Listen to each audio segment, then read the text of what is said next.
আসসালামু আলাইকুম। আজকে আমার খুব প্রিয় একটি খাবার রান্না করছি, আলু ঘাটি রান্না করছি। তো এটা উত্তরাঞ্চলের খুব প্রিয় একটি খাবার।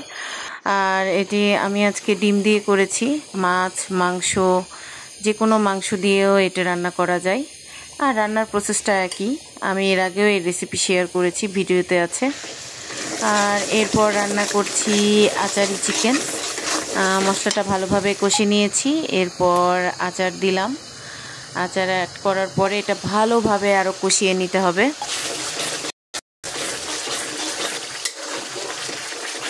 মশলাটা ভালোভাবে কষানো হয়ে গেলে আমি মাংস ভেজে রেখেছিলাম ওইটা অ্যাড করে দিলাম। এরপর ভালোভাবে নেড়েচেড়ে নিব এবং ঢাকনা দিয়ে ঢেকে রাখবেন।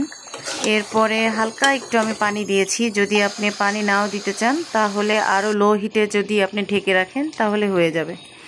আর এভাবে রান্না করে দেখবেন, খেতে আসলে খুবই মজাদার হয়।